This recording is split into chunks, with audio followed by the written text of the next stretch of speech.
Started and remind ourselves of the 3 channels.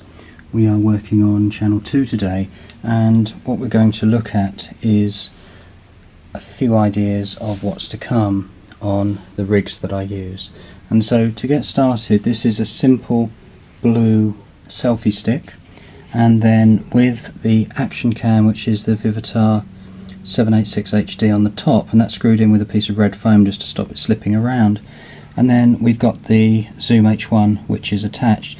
You'll notice that this is the action cam's sort of screw grips that's put on there, and that is it done. For those people who still don't know about a Zoom H1, powered by a AA battery, and it can take an external power source, which I'll get to that in a moment. So what happens there is that I will hold it sort of like this, or whatever, like that, and switch the mic around, and then I'll wander about. That will give me some HD video and also a separate audio track. When the Vivitar is not in use, then I screw it to another little clamp here, which pops inside this case and zips up, and the string goes around my neck, which is really useful for doing Google local guides, pictures and stuff like that. One of the huge things, and I never do this on the H1, is that it will take a, sorry, not that one, let's go around the other side, a headset, a line out. So what that means is that as the sound comes into the top of the microphone here, it will feed back directly into your headset, and that's a really good habit to get into. I'm sorry, not a habit that I do at the moment. Don't know why, perhaps I don't need to hear myself, but you should. Honestly, you should. To get good audio, you should hear yourself immediately back, and then you know if it's good, bad or interfering. Notice that this JVC is an in the ear, where this JVC here is actually a clip over the ear, and I always purchase the ones which have a microphone because they're so useful for speaking, like OK Google and stuff like that inside search. And then we're going on to some clever business over here, and what we've got is the big monopod, just to show you down to the bottom there, and then going up from the bottom, what we have is a, let's turn that over, similar rig exactly to the little rig, except this thing's bigger.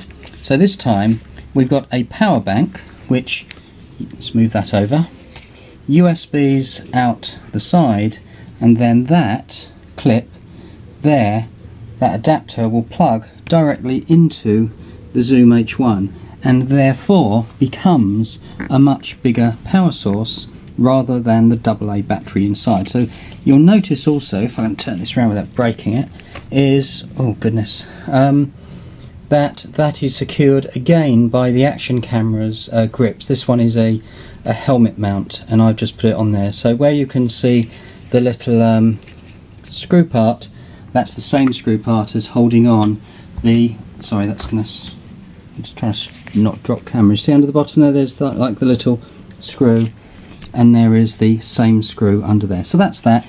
Going up, it's mounted on top of the QB30, which is the tripod head which I've reviewed in a separate video. This happens to be a Nikon D90, which does video, of course. And then the brilliant little thing, everybody should have some of these, it's a clip which goes onto the hot shoe, and let me just see if I can get a better angle for you on the top. Oh, I'm trying to do this through the viewfinder, I can't see what I'm doing. So that goes on, secures down, and then you can get the H1 microphone on the top. So that's quite useful. Then the final part to finish this video is that the yellow tape thing you see there is a superb little purchase from Wilkinson's in the UK, and you get 2 of these Velcro tie things for something like 25p.